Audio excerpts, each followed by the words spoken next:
That said, I am nostalgic for certain things. For example, the Delia's catalog. What I wouldn't give.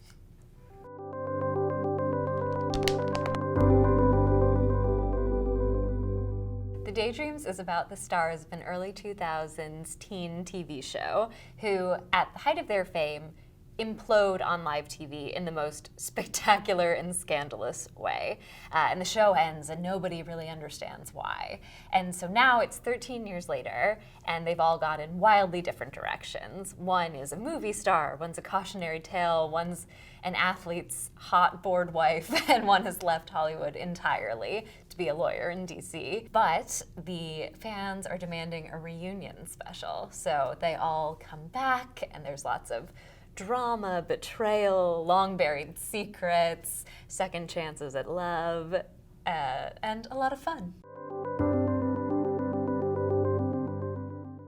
So I really didn't want any of the characters to be direct maps onto actual people. I wanted them to feel like they could have lived alongside the stars that we all know and love from the early 2000s. But that said, I'll say that the TV show definitely bears some similarities to High School Musical.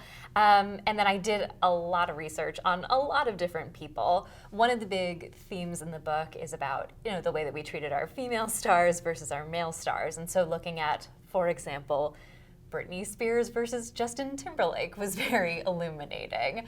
But then I looked at everybody from Jessica Simpson to Ryan Gosling, who started out on the Mickey Mouse Club, and if you haven't watched videos of him dancing as like a 12-year-old boy, you should. I'd say the character I identify with the most is probably Kat, the narrator, who played the mean girl back in the day, and now she has, left Hollywood entirely, tries not to really think about that part of her life, but is sucked back in for this reunion special. And in the early 2000s, she had a lot of self-doubt, and I think got jealous pretty easily. And I feel like that's how I would have been if I had been kind of unexpectedly cast in a TV show and was cast as like the one who was made fun of a lot. I would have been very jealous, because I'm a great person. But beyond that, I'll say I also relate to the fans who we see writing like very intense romantic fan fiction about the leads of the show.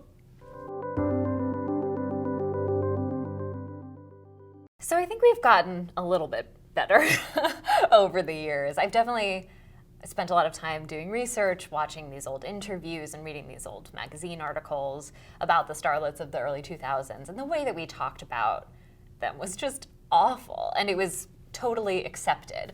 And I think now people might say awful stuff still about our current stars, but there's more of an awareness of like that's not okay, and more of an awareness of the double standard for female stars versus male stars. At the same time, I don't know, maybe some of the language that we use to talk about famous women is different. Like, instead of talking about like so-and-so's going off the rails, we'll talk about their mental health crisis or something. But we still are prying into their lives, and we feel a little bit like they owe us, an explanation of everything that's going on with them. So I think we still have a ways to go, and I'm sure that there are women that we're going to have to look back on and, have a documentary about 15 years from now, being like, can you believe what we did to so-and-so?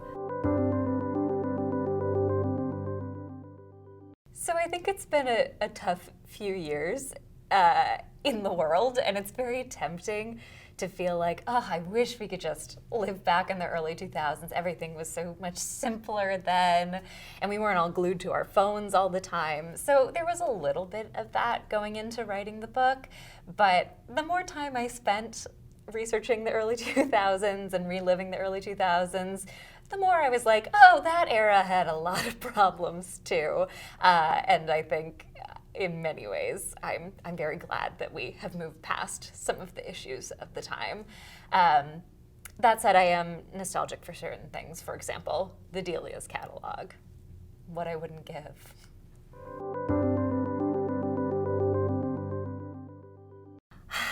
I think everyone loves that early 2000s nostalgia. So I hope that readers find that very fun.